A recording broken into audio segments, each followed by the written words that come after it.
नमस्कार मित्रांनो, GSIT solution मध्ये आपले सर्वांचे स्वागत आहे।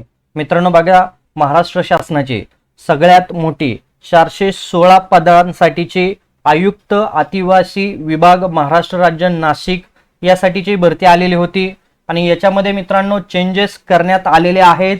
याच्यामध्ये सुधारित जे काही भरतीचं पत्रक आहे ते पत्रक या ठिकाणी जाहीर करण्यात आलेलं आहे। हे पत्रक काय असणार आहे?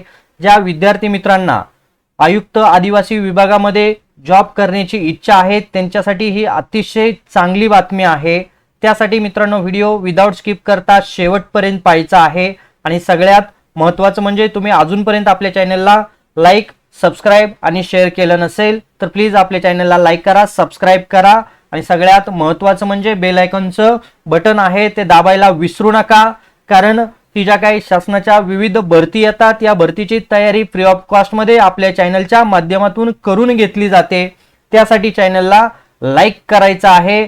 तर हे सुधारित वेळापत्रक काय आहे बघा की आयुक्त आदिवासी विभाग महाराष्ट्र राज्य नाशिक यांच्या अधिपत्याखाली चौकीदार या संवर्गाचे नियुक्ती प्राधिकारी असलेले एकात्मिक आदिवासी विकास प्रकल्प अधिकारी 29 यांच्या आस्थापनेवरील शासकीय आश्रमशाळा व वसतिगृह गट ड संवर्गातील सरळ सेवा कोट्यातील 416 चौकीदार या पदासाठीची जाहिरात आलेली होती। 27/4/2026 रोजी ही जाहिरात प्रसिद्ध करण्यात आलेली होती आणि या जाहिरातीमध्ये बदल करण्यात आलेला आहे, अंशतः बदल करण्यात आलेला आहे। तो बदल अशा पद्धतीने आहे मित्रांनो बघा की सुधारित जाहिरातीनुसार आस्थापनेवरील शासकीय आश्रमशाळा व वसतिगृहातील गट ड संवर्गातील सरळ सेवा कोट्यातील 478 चौकीदार पदांकरता पात्र उमेदवाराकडून अर्ज मागवण्यात येणार आहे। या अगोदर 416 पदं भरली जाणार होती। या ठिकाणी पदांची संख्या जी आहे ती पदांची संख्या मित्रांनो वाढवलेली दिसते। त्यामुळे तुम्हाला जर आदिवासी विभागामध्ये जॉब करायचा असेल चौकीदार या पदासाठीची तर एक चांगली संधी या ठिकाणी उपलब्ध झालेली आहे। आपल्याला ऑनलाइन ऍप्लिकेशन आहेत ते 6/5/2026 पासून ते 27/5/2026 पर्यंत ऑनलाइन ऍप्लिकेशन भरायचे आहेत। त्याचबरोबर मित्रांनो तुमची या ठिकाणी MCQ पद्धतीने कॉम्प्युटर बेस्ड टेस्ट होणार आहे आणि त्याच्यातून तुमचं सिलेक्शन जे आहे ते सिलेक्शन केलं जाणार आहे। इथं बघा प्रकल्प कार्यालयाचं नाव दिलेलं आहे आणि त्या ठिकाणी एकूण पदसंख्या किती भरली जाणार आहे ते दिलेलं आहे। तुम्ही हा तक्ता पाहू शकता। या तक्त्याचा मित्रांनो स्क्रीनशॉट घ्यायचा आहे आणि तुम्ही ज्या ठिकाणी अर्ज करू इच्छिता त्या ठिकाणी जागा किती आहेत त्या बघायच्या आहेत। 416 वरून 478 एवढ्या जागा या ठिकाणी वाढवण्यात आलेल्या आहेत आणि इथं बघा अर्ज करण्याची ऑनलाइन पद्धतीची दिनांक दिलेले आहे सुरू होण्याची आणि शेवटचे दिनांक 27/5/2026 आहे।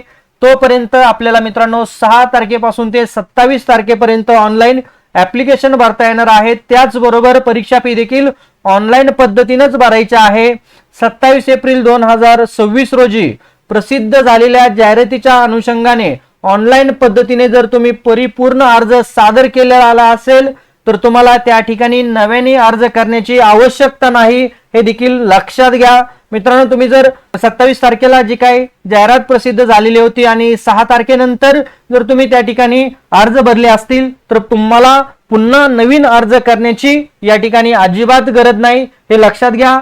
नाहीतर तुम्ही म्हणाल की या ठिकाणी जागा वाढवलेली आहे आणि परत आम्ही अर्ज करायचा का? तर बिलकुल नाही, परत तुम्ही अर्ज करायचा नाही। इथं अधिकृत संकेतस्थळ दिलेले आहे, वेबसाईट दिलेले आहे।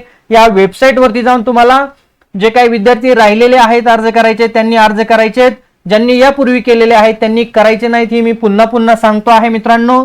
नाहीतर बऱ्याच विद्यार्थ्यांचं संभ्रमण होतं आता या ठिकाणी जागा वाढवलेल्या आहेत तर आम्ही परत अर्ज करायचं का? तर बिलकुल परत अर्ज करायचे नाहीत।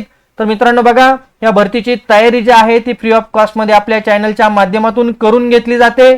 त्यासाठी तुम्ही अजूनपर्यंत आपल्या चॅनलला लाईक, सबस्क्राइब आणि शेअर केलं नसेल तर प्लीज आपल्या चॅनलला लाईक करा, सबस्क्राइब करा आणि सगळ्यात महत्त्वाचं म्हणजे बेल आयकॉनचं बटन दाबायला विसरू नका, म्हणजे असेच माहितीपूर्ण नवनवीन व्हिडिओ सर्वात अगोदर तुमच्यापर्यंत येतील। तर भेटूया अशाच नव्या माहिती बरोबर। जय हिंद, जय महाराष्ट्र।